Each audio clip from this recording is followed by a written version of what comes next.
Eris मेष राशि वालों के लिए 29 दिसंबर से 4 जनवरी के बीच कैसा सप्ताह रहेगा, राशिफल लेकर, साप्ताहिक राशिफल लेकर मैं आपके सामने हाजिर हो रहा हूं। चंद्रमा का गोचर कैसे रहेगा? चंद्रमा आपके 12वें भाव से गोचर कर रहे हैं। 29 तारीख को सवेरे 7:41 पे यहां से चेंज होंगे, यहां पे आ जाएंगे। 2.25 दिन मेष राशि में रहेंगे, 2.25 दिन यहां रहेंगे वृषभ राशि में, फिर आखिर में इधर आ जाएंगे। यानी पूरे सप्ताह मेष, वृषभ और मिथुन पहले, दूसरे, तीसरे भाव में चंद्रमा का गोचर रहेगा। अब नक्षत्रों का गोचर देख लें।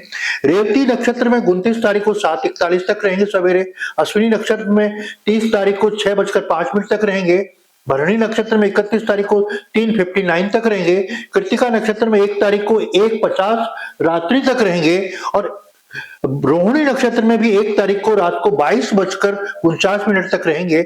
और मृगशिरा में 2 तारीख को 20:04 तक रहेंगे। आद्रा में 3 तारीख को 17:28 तक रहेंगे। और पुनर्वसु जो गुरु का नक्षत्र है उसमें 4 तारीख को 15:12 यानी दोपहर के 3:12 तक चंद्रमा का गोचर रहेगा।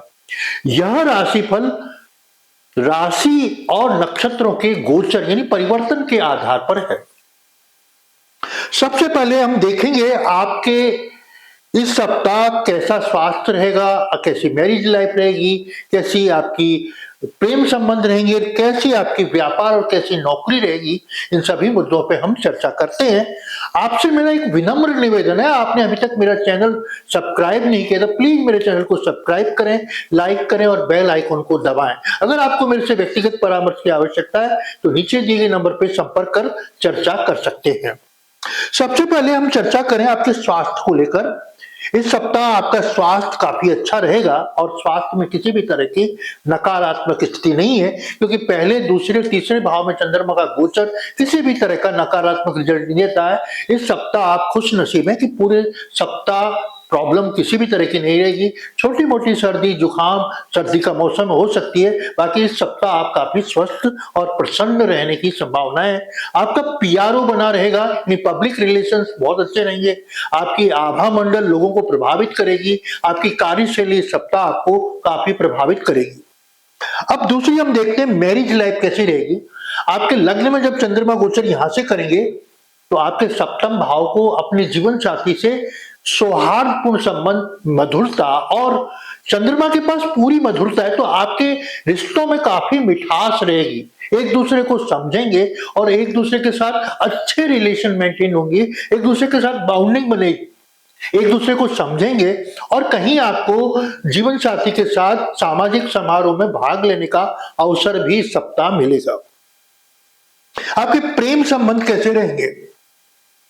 लव लाइफ के लिए हम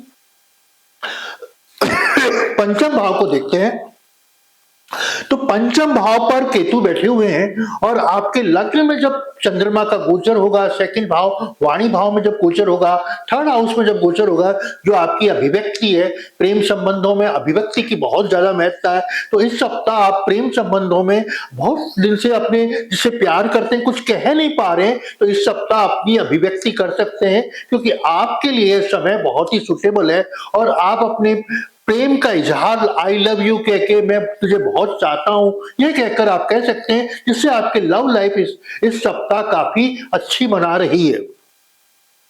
व्यापार कैसा रहेगा? व्यापार के क्षेत्र को हम सप्तम भाव से देखते हैं। सप्तम और 11वें भाव का 10वें भाव के साथ कनेक्शन होता है तो व्यापार में लाभ मिलता है, क्योंकि 7वें भाव का सपोर्टिंग भाव 10वां भाव है, व्यापार का भाव 7वां है।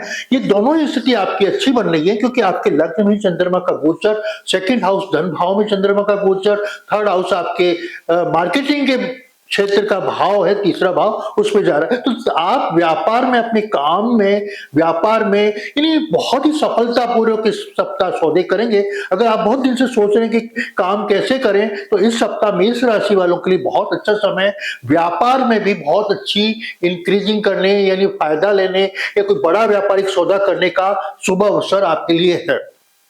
आपकी नौकरी कैसे रहेगी इस सप्ताह? नौकरी के लिए हम छठा भाव देखते हैं। आपके एक दिन ही शनि का रहेगा, लेकिन शनि की दृष्टि यहाँ पे काफी है, तो जो मेष राशि वाले हैं उनकी वर्किंग में बहुत हार्ड वर्क चल रहा है, उस पे कोई राहत नहीं है। इस सप्ताह भी जो नौकरी कर रहे हैं करियर के लिहाज से, उनको बहुत हार्ड मेहनत करने पर भी वो रिजल्ट्स नहीं मिल पा रहे जो उनको मिलने चाहिए। और चंद्रमा का गोचर भी कुछ सुटेबल नहीं कर रहा है। 9th हाउस में बहुत सारे प्लैनेट बैठे हैं, वो जरूर आपके भाग्य को बहुत स्ट्रॉन्ग कर रहे हैं, लेकिन फिर भी इस सप्ताह आपको कोई बड़ा इश्यू, बड़ी चीज कोई नहीं है और नकारात्मक रिजल्ट नहीं है, लेकिन कठोर मेहनत तो इस सप्ताह आपको करनी ही होगी और आपके कार्यों की प्रशंसा कम होगी, आप वर्क ज्यादा करेंगे।